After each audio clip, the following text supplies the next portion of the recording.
Leitura do livro A Nova Civilização do Terceiro Milênio, de Pietro Baldi. Capítulo Conclusão. O fecho deste livro representa novo trecho de caminho percorrido, mais uma pedra do edifício espiritual. Esta obra desenvolveu-se também como continuação e comentário de A Grande Síntese, a grande luta humana entre a luz e a sombra, o presente e o passado. Cada passo nosso, no estudo do contraste entre a tese e a antítese, foi caracterizando a síntese. Este trabalho constitui novo desafio lançado ao mundo, não a esta ou aquela de suas pequenas divisões feitas à base de interesses, mas ao mundo todo e à sua psicologia, aos seus valores, como antítese do reino dos céus, da imponderável realidade do espírito. É desafio que o mundo da justiça lança a todo mundo da força. Longínqua e humilde ressonância do Evangelho rebela-se, como ele, contra o mundo e emprega na guerra as armas da paz. O Evangelho, ao qual nada podemos acrescentar ou tirar, constitui de fato nosso farol. E Cristo, que com as armas do amor desafiou a força bruta, Cristo é para nós o modelo supremo. Roma não entendeu, naturalmente. Não entenderam também as multidões apaixonadas que o seguiam e talvez preferissem aclamá-lo como o rei de um reino terrestre. Nem mesmo o compreenderam os apóstolos que apenas esperavam vitórias materiais. Não o compreendem finalmente, nossa época divorciada do Espírito. Desse modo, Cristo viveu no meio da incompreensão dos que mais próximos estavam dele e do silêncio de seus contemporâneos, como ainda hoje, em meio da incompreensão e do silêncio dos novos tempos. Ninguém lhe deu importância enquanto vivo. Roma está plenamente satisfeita do próprio esplendor. O cérebro que dirige o mundo todo nem de longe poderia suspeitar que um bárbaro obscuro, perdido lá nos confins de uma terra de escravos, estivesse lançando a semente, viva até hoje, da renovação do mundo. Quando ele morre, pensam que sua figura tenha desaparecido completamente e sua instituição entrado em agonia. Mais tarde, de um golpe, inesperadamente, seu pensamento se propaga e conquista o mundo todo até transformar-se em sinal de contradição na história da civilização humana. Hoje, como ontem e amanhã, o mundo ou é a favor de Cristo ou contra Cristo. Indiferente ninguém pode ficar. Ninguém pode ignorar-lhe ou destruir-lhe o pensamento. Está nas próprias raízes da vida, tem valor fundamental na realidade biológica. Quem se espelha nesse pensamento, quem a ele adere, por uma questão de simples reflexo, se engaja na luta apocalíptica das ascensões humanas. Se a Grécia criou a beleza e a sabedoria, e Roma o direito, Cristo elevou o amor ao papel de força de coesão social, introduzindo no mundo um conceito novo, inédito e original, que se tornará a unidade de medida do progresso humano. Quem, como nós, se ocupa principalmente disso, não pode deixar de tomar conhecimento dele e seguir o rastro luminoso de seu exemplo. Nossos tempos lembram os tempos em que ele viveu. Enquanto o mundo romano, em pleno fastígio da força, desfazia-se no ceticismo, o suave e humilde mundo cristão, amparado no poder da fé, construía em silêncio. A história parece divertir-se com seus personagens, destruindo os mais poderosos, exaltando os mais humildes, demonstrando-nos obedecer a desígnios que não se identificam com os dos homens. Muitas vezes, até mesmo os mais espertos e astutos denotam grande cegueira em face dos acontecimentos futuros e a história conduz governantes e governados a situações inesperadas. Acontece que os fortes tombam e os humildes triunfam. O mínimo se torna máximo e vice-versa. As mais sólidas construções desabam e as mais débeis continuam de pé. Enquanto o homem arquiteta planos, a história, instável e repleta de surpresas, faz os acontecimentos se desenvolverem de acordo com o plano diretivo por ela elaborado e bem diferente do formulado pela razão humana. Não poderemos compreender esse plano interior sem antes entender o funcionamento orgânico do universo. Nenhuma orientação política, nenhuma filosofia e nenhuma interpretação da história atuam apenas em função desse conhecimento mais amplo. Como existem dois planos históricos, um exterior e aparente, outro interior e real, a história se desenvolve através de duas espécies de acontecimentos: os exteriores, visíveis e ruidosos, que todos acompanham e a história registra, e os interiores, invisíveis, silenciosos e subterrâneos, que as pessoas e a história não veem senão quando finalmente se manifestam em frutos concretos e maduros. Assim, os períodos de incubação e de germinação, tão importantes quanto os de desenvolvimento e plenitude, passam despercebidos e permanecem secretos. A história é uma florescência de acontecimentos, dos quais não percebemos nenhum intenso e íntimo trabalho preparatório, onde reside seu significado, nem a calma subterrânea continuando a elaborar-se. E desse modo, muitos fatos continuam sem explicação lógica. Existe a conquista bélica material das terras, dos corpos e dos haveres, e a conquista pacífica, espiritual, das almas e dos valores morais. São estes os dois extremos da história, seu aspecto visível e seu aspecto invisível. Não apenas as multidões, mas até mesmo os próprios apóstolos, ao invés da expansão interior, no plano do espírito, conceberam a expansão exterior, no plano material. Cristo, porém, esclareceu e retificou, e mais tarde mostrou através de fatos que sabia vencer interiormente, apesar das aparências exteriores da derrota. Mostra-nos a história como podemos chegar à afirmação sem as manifestações exteriores que a assinalam, como conseguimos criar e vencer em silêncio, conquistar também por meio de expansão interior e ir muito longe pelos caminhos pacíficos da convicção. Estes satisfazem mais do que os caminhos bélicos de ação que constrange. Ainda que obedecemos ao Evangelho. O presente volume, em conclusão, não tem apenas significado espiritual, moral e social, mas também biológico. É, acima de tudo, construtivo. Consegue explicar tudo sem negar coisa alguma. Cria, relaciona e nada destrói. Eis sua contribuição. Assim como respeitou a fé, respeita a ciência. Neste livro, a questão religiosa do progresso espiritual é também considerada como fase de evolução biológica e, por isso, o fenômeno moral continua verdadeiro, mesmo se enquadrando na ciência, que assim não fica destacada nem diferente do Evangelho, mas enquadrada nele. Por isso, este livro faz o que a ciência não pôde, isto é, conforta moralmente a dor, até mesmo em termos racionais. Apesar das várias tentativas de nivelamento, a qual hoje nos inclinamos com a busca da justiça social, os homens não são, não podem ser, jamais serão iguais. A justiça é necessária, mas a estrutura biológica do planeta não pode dar essa igualdade, pois na Terra ela não corresponde à realidade e por isso é absurda e imposta coativamente. A humanidade, no entanto, compõe-se de seres de diversíssimo grau evolutivo que vão da besta ao anjo.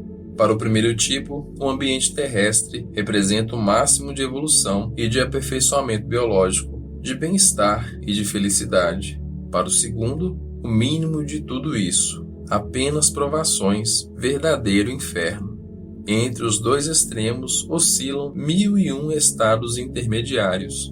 Vivem materialmente lado a lado, confundidos, ajudando-se e alterando-se no labor evolutivo, mas inconfundíveis quanto à natureza, que permanece diferente de modo a permitir, mais tarde, a volta de cada um a seu lugar exato. Os indivíduos adiantados, embora poucos, não estão nessa ou naquela raça, nesta ou naquela nação, mas distribuem-se por toda parte e seus objetivos são, acima de tudo, superterrenos.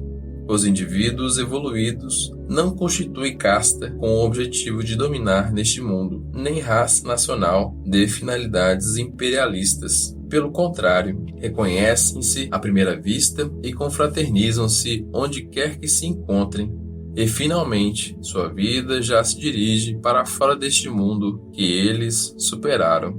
Na Terra, o tipo besta goza, o tipo anjo sofre. O primeiro destrói, o segundo cria. Um ignora, o outro sabe. Um pede, toma, prende-se, o outro dá e se desliga. São essas as verdadeiras diferenças de substância que distinguem e separam, as únicas que têm valor. Neste livro, partimos do involuído e chegamos ao evoluído. O problema coletivo ficou embaixo, nos primeiros degraus, porque, desenvolvendo-se em expansão, não pode desenvolver-se em altura. Já vimos que, como é justo, quando o evoluído acabou de sofrer no calvário do dever, de altruísmo e de dor, vai para sempre embora deste mundo. Este fim constitui o objetivo dos que têm longo caminho a percorrer e representa conforto para quem está ansioso por atingi-lo. Coragem, dizemos a quem sofre. Não superestimeis as liberdades e os programas humanos. Libertai-vos individual e definitivamente. O caminho da libertação existe sim. A condenação não é eterna. Vós mesmos podeis empregar, em vosso próprio benefício, as leis da vida e transformar-vos evoluindo. O caminho livre, a única fuga possível do inferno terrestre, consiste precisamente na evolução. Não há outro. Na verdade, esse caminho subentende sofrimento e esforço, mortificação, purificação e imaterialização. É árduo e difícil, mas o único seguro e positivo. A evolução coletiva em massa é demasiado lenta para os de muito boa vontade e muito morosa para os mais adiantados.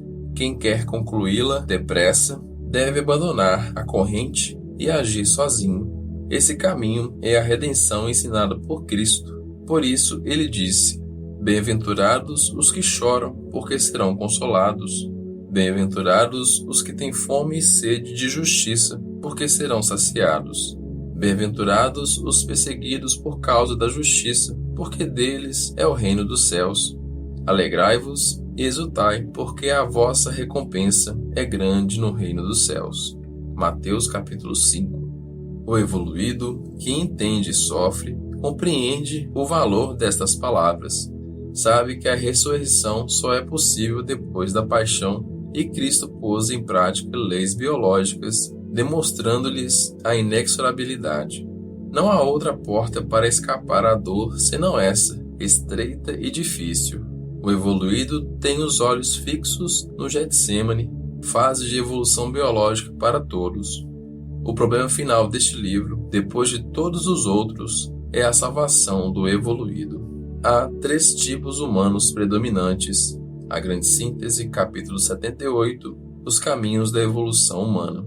Número 1, o tipo sensorial, que vive exteriormente nos sentidos, é o selvagem, que forma grande parte até mesmo de povos civilizados. Sua fé e sua vida baseiam-se na força. Número 2, o tipo racional, que vive mais internamente, no cérebro. É o cerebral, tipo que, embora muitas vezes constitua a classe culta e dirigente, ainda continua egoísta, isto é, isolado e, em geral, desorientado. Sua fé e sua vida baseiam-se na astúcia. Número 3, o tipo intuitivo espiritual, que vive ainda mais internamente, no espírito. É o evoluído, exceção biológica, sábio, altruísta, irmanado a todos os outros seres do universo, enquadrado no seu funcionamento orgânico, em que representa uma parte de uma missão. Sua fé e sua vida baseiam-se na honestidade. Capítulo 6 deste volume, a lei da honestidade e do mérito. Esse tipo constitui o ponto nevrálgico deste nosso livro. Cada tipo supera o outro pelo grau de evolução, como no progresso da vida interior, significa aumento gradual de potencial, vida cada vez mais intensa, criação de novas formas, maior enquadramento e fusão nas forças biológicas e cósmicas. O evoluído representa o super-homem, o tipo ideal, o resultado de experimentações terrestres, a meta biológica do planeta. A ele, e não mais às massas de que falamos no início, dirigimos esta conclusão. Em favor dele, empreguemos de novo os seus meios de defesa frente à agressividade dominante no meio em que, no entanto, tem de viver. Toda sua defesa reside na evolução, ou seja, número 1, em sua sensibilidade que lhe tornou mais aguda a capacidade de percepção, permitindo-lhe sentir mesmo a distância, no tempo e no espaço, prevenindo-o contra os perigos. Número 2, em seu conhecimento e sabedoria, em seu enquadramento universal, que o defendem das ilusões comuns, erros e sofrimentos correspondentes. Número 3, em sua comunhão com as forças cósmicas, às quais está unido e intervém. Elas defendem e o socorrem segundo for justo, isto é, de acordo com o merecimento e não por direito de conquista. Número 4, na certeza de sua libertação da terra, por meio da morte, e antes disso, a colocar o centro de sua vida e de seus tesouros fora da concepção normal, ou seja, do campo dos instintos e atrações comuns, e por isso da zona das agressões. Sem dúvida alguma, a luta do futuro se travará entre o involuído e o evoluído, porque é esta a mais substancial diferença entre os homens, o tipo biológico. Não esperamos, porém, que o evoluído empunhe armas. Sua estratégia consiste precisamente na mudança radical dos métodos humanos. Seu campeão é Cristo. Ele vence com a bondade, a justiça, o sacrifício e se impõe por merecimento intrínseco e não pela força das armas. A economia do evoluído não é a economia da posse ou do domínio, mas da renúncia, da providência divina. Se seu sistema não fosse completamente diverso dos sistemas terrenos, não representaria nenhuma vitória sobre eles. O evoluído, quando é agredido por um inferior, não responde humanamente, com violência, mas angelicamente, com bondade. Distingue-se do involuído precisamente por não usar arma alguma. Sua força é a lei, isto é, Deus. Esta se encarregará de fazê-lo triunfar e protegê-lo. A evolução é fatal, está no plano da criação e é vontade expressa de Deus. Portanto, o evoluído não deixa o seu irmão, ainda primitivo, que deseja prejudicá-lo e expoliá-lo, senão seu invólucro vazio, os tesouros humanos, isto é, os excrementos da vida. O involuído crê tê-lo subjugado, roubou-lhe apenas as pedras do cárcere para com elas construir sua prisão. É um ludibriado, vítima de sua própria ignorância. O evoluído, dando-lhe os excrementos de sua vida, com tanto esforço roubados, vai para mundos melhores, possuidor de bem diferentes riquezas. A distância percorrida já é enorme e o abismo que divide os dois tipos não pode mais ser eliminado.